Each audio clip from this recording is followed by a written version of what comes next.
بسم اللہ الرحمن الرحیم۔ محترم سامعین کرام، آج میں آپ لوگوں کو سورہ فاتحہ کا تعارف۔ اکثر علماء کے نزدیک سورہ فاتحہ مکہ مکرمہ میں نازل ہوئی۔ امام مجاہد رحمۃ اللہ علیہ فرماتے ہیں کہ سورہ فاتحہ مدینہ منورہ میں نازل ہوئی ہے، اور ایک قول یہ ہے کہ سورہ فاتحہ 2 مرتبہ نازل ہوئی، ایک مرتبہ مکہ مکرمہ میں اور دوسری مرتبہ مدینہ منورہ میں نازل ہوئی۔ سورۃ الفاتحہ اور آیات کی تعداد اس سورت میں 1 رکوع اور 7 آیتیں ہیں۔ سورہ فاتحہ کے اسماء اور ان کی وجہ تسمیہ۔ اس سورت کے متعدد نام ہیں، اور ناموں کا زیادہ ہونا اس کی فضیلت اور شرف کی دلیل ہے۔ اس کے مشہور نام 15 ہیں سورہ فاتحہ کے۔ نمبر 1، سورہ فاتحہ سے قرآن پاک کی تلاوت شروع کی جاتی ہے، اور اسی سورت سے قرآن پاک لکھنے کی ابتدا کی جاتی ہے، اس لیے اسے فاتحۃ الکتاب یعنی کتاب کی ابتدا کرنے والی کہتے ہیں۔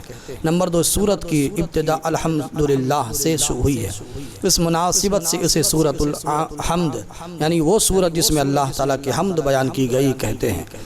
نمبر 3 اور 4، سورہ فاتحہ قرآن پاک کی اصل ہے، اس بنا پر اسے ام القرآن اور ام الکتاب کہتے ہیں۔ نمبر 5، یہ سورت نماز کی ہر رکعت میں پڑھی جاتی ہے، یہ سورت 2 مرتبہ نازل ہوئی ہے، اس وجہ سے اسے السبع المثانی یعنی بار بار پڑھی جانے والی یا 1 سے زائد مرتبہ نازل ہونے والی 7 آیتیں کہا جاتا ہے۔ 8 تک دین کے بنیادی امور کا جامع ہونے کی وجہ سے سورہ فاتحہ کو سورۃ الکنز، سورۃ الوافیہ اور سورۃ الکافیہ کہتے ہیں۔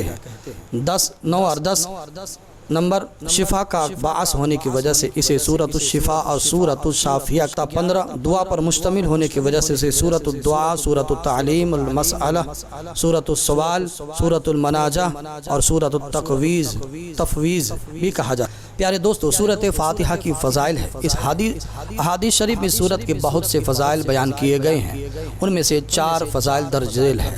نمبر 1، حضرت ابو سعید بن معلیٰ رضی اللہ تعالیٰ عنہ فرماتے ہیں، میں نماز پڑھ رہا تھا تو مجھے نبی کریم علیہ الصلوۃ والتسلیم نے بلایا، لیکن میں نے جواب نہ دیا۔ جب نماز سے فارغ ہو کر بارگاہ رسالت صلی اللہ علیہ وسلم حاضر ہوا تو میں نے عرض کی، یا رسول اللہ صلی اللہ علیہ وسلم، میں نماز پڑھ رہا تھا۔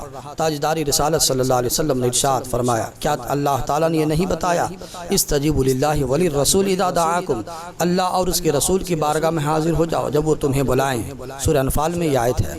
پھر ارشاد فرمایا، کیا میں تمہیں تمہارے مسجد سے نکلنے سے پہلے قرآن کریم کی سب سے عظیم صورت نہ سکھاؤں؟ پھر آپ صلی اللہ علیہ وسلم نے میرا ہاتھ پکڑ لیا۔ جب ہم نے نکلنے کا ارادہ کیا تو میں نے عرض کی، یا رسول اللہ علیہ السلام، آپ نے فرمایا تھا کہ میں ضرور تمہیں قرآن مجید کی سب سے عظمت والی صورت سکھاؤں گا۔ ارشاد فرمایا، وہ صورت الحمدللہ رب العالمین ہے۔ یہی 7 مثانی القرآن کریم عظیم ہے جو مجھے عطا فرمائی گئی، بخاری شریف کے اندر ہی ہے۔ حضرت عبداللہ بن عباس رضی اللہ تعالیٰ عنہ فرماتے ہیں، ایک فرشتہ آسمان سے نازل ہوا اور اس نے سید المرسلین علیہ الصلوۃ والسلام کی بارگاہ میں سلام پیش کر کے عرض کی، یا رسول اللہ صلی اللہ علیہ وسلم، آپ کو ان دونوں کی بشارت ہو جو آپ کے علاوہ اور کسی نبی کو عطا نہیں کیے گئے، اور وہ 2 نور یہ ہیں، ایک سورہ فاتحہ ہے، دوسرا سورہ بقرہ کی آخری آیتیں ہیں۔ سبحان اللہ۔